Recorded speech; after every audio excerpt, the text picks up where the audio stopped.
Ah, juste un truc, on essaie de pas parler en même temps, vu qu'on a deux micros. Ouais, le mieux c'est que tu parles pas. Hein. Bonjour à tous, ID Talks numéro 23. Aujourd'hui, j'ai un invité, Freddy Maignan, Mountain Wilderness. On va parler du climat et des stations de montagne. ID Talks 23.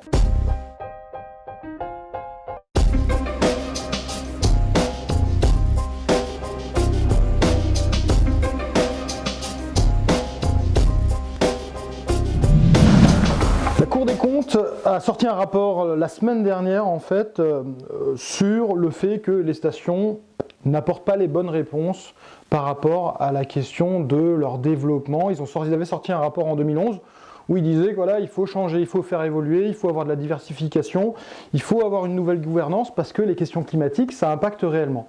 Donc je me suis dit, je vais demander à Freddy Maignan qui connaît plutôt bien le sujet, vu que c'est un peu un homme de la montagne. Freddy déjà, qui es-tu? Que fais-tu? C'est quoi Mountain Wilderness? Moi, je suis donc, avant d'être à Mountain Wilderness, je vis en montagne normalement toute l'année, mais 5 mois par an à 3100 mètres, parce que je suis gardien de refuge du promontoire sur la Meije en face sud. Ça va faire 10 ans cette année, voilà. Je suis parallèlement pas mal impliqué quand même dans le milieu montagne, dans tout ce qui est syndicat professionnel, ainsi de suite. C'est un milieu qui je pense qu'il y a plein de potentiel et que j'ai envie de m'y impliquer. Et à ce titre-là, Mountain Wilderness, parce que, en deux mots, comment dire, c'est une association reconnue d'utilité publique pour la protection de la montagne, mais protection pas au sens mise sous cloche, surtout pas, je dirais.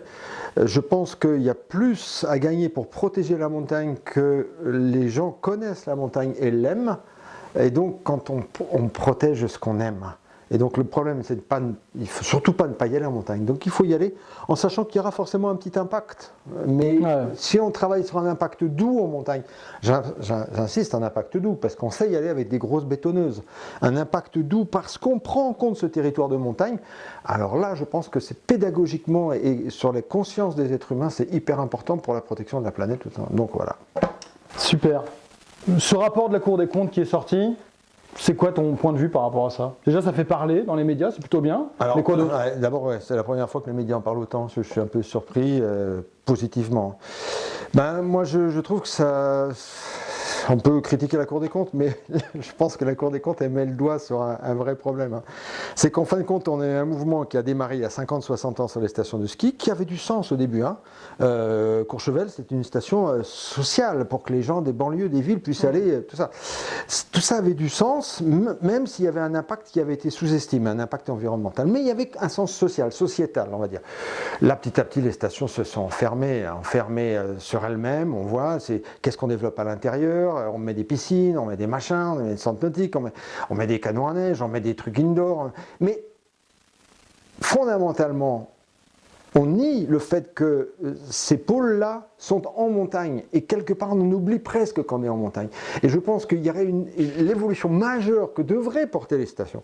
Ça serait de s'ouvrir sur la montagne. Or là, elles ont un peu la démarche inverse, se refermer sur elle-même.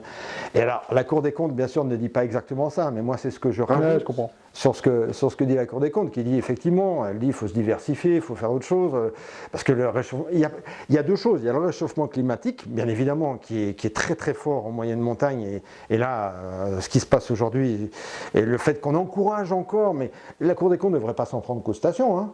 C'est aux politiques touristiques qu'elles devraient s'en prendre. Hein. Parce que les stations, quand on leur donne 80% de subventions pour mettre des canons à neige, elles les prennent. Elles ont tendance à les prendre, hein, les petites stations. Et justement, là, on a vu que chez nous, ici, là, dans le département de l'Isère, il y a un travail qui est fait sur la station du futur.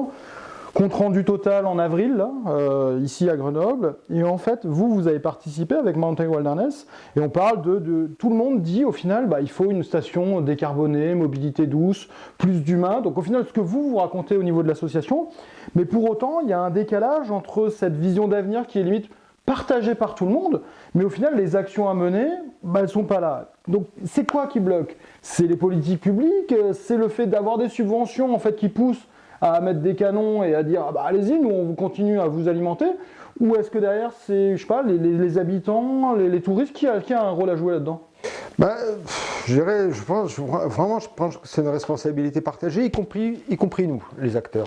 Parce que j'essaie de l'expliquer comme ça, c'est qu'en fin de compte, les 50-60 ans de développement des stations, ça a été il y a eu un vrai développement, un vrai plus. Mais ça a fonctionné comme un gros phare qui a ébloui tout le monde. Et en fin de compte, on ne voit plus que ce phare qui éblouit, on ne voit pas tout ce qui est à côté. Résultat, on a toute une culture touristique montagne qui est complètement centrée sur les stations, alors que la réalité du tourisme, pas celle que je suppose ou que je souhaite, c'est que la réalité du tourisme aujourd'hui, pour être clair sur les chiffres, il faudrait ressortir un tableau, mais il y a 11 milliards qui sont chaque année générés des recettes touristiques en montagne, dans les Alpes, et il y en a 4,8 dans le périmètre station et 6,2 milliards en dehors du périmètre station. Donc il y a déjà quelque chose qui véritablement existe. Bien sûr. Mais c'est dans l'ombre encore. Et la vraie question, c'est que les politiques touristiques, il ne s'agit pas de condamner les stations. Les stations, elles ont leur rôle à jouer. Mais par contre, le manque cruel aujourd'hui, c'est de mettre un peu de lumière sur tout ce tourisme diffus. Et ce tourisme diffus, il est composé pas d'abord d'investissement matériel. Il est constitué, on va dire, constitué d'hommes, de femmes qui ont des passions, qui s'engagent, qui font des micro-expériences, mais des micro-expériences qui font 6,2 milliards, plus que les stations. C'est pas moi qui invente les chiffres, c'est la France. Donc ça, il faudrait que les politiques, au sens tous, et même les acteurs, même nous-mêmes, parce que souvent on est sous-organisés, même les acteurs de la montagne, hein. Chacun se démerde dans son coin, désolé, mais... Ouais, c'est clair. Et il manque une dynamique collective. Ouais. Coopération. Travailler ensemble et montrer que ces acteurs et investir dans l'humain, parce qu'au final, c'est par là qu'on va aussi s'en sortir. Absolument. Pourquoi particulièrement? Parce que, ça, en une phrase, c'est que je pense qu'en Europe aujourd'hui, on a 80% de citadins qui ont une expérience 100% dans un monde artificialisé. Le caractère particulier de la montagne, c'est quoi? C'est que justement, on sort de ce milieu artificialisé. En Europe, c'est quasiment le seul endroit où on peut faire cette expérience-là. Et là, il y a des hommes qui y vivent. Et souvent qui y vivent avec des envies, des passions. Mais si on arrivait à valoriser ça, c'est-à-dire sur le plan professionnel, les gars, ils ne sont pas là pour faire simplement tourner des pylônes. Ils sont là pour parler de ce qu'ils aiment. Mais il faut réfléchir le tourisme et je pense que ça pourrait bien marcher. Le tourisme en montagne, il peut avoir un bel avenir.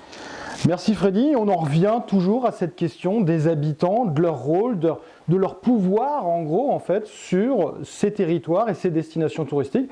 C'est souvent quand même ce qui revient souvent dans nos vidéos. Je pense qu'il faudra quand même vraiment se poser la question de leur implication réelle dans la gouvernance aussi en fait de ces territoires. Merci, commentez, dites-moi ce que vous en pensez et bonne virée à Paris pour aller voir les députés. Merci bien.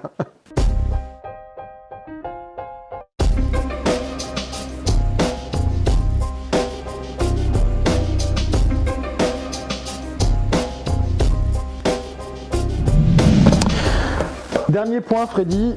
Mountain Wilderness a participé largement en fait, au projet Montagne Debout l'an dernier. On vous met le lien si vous n'êtes pas au courant.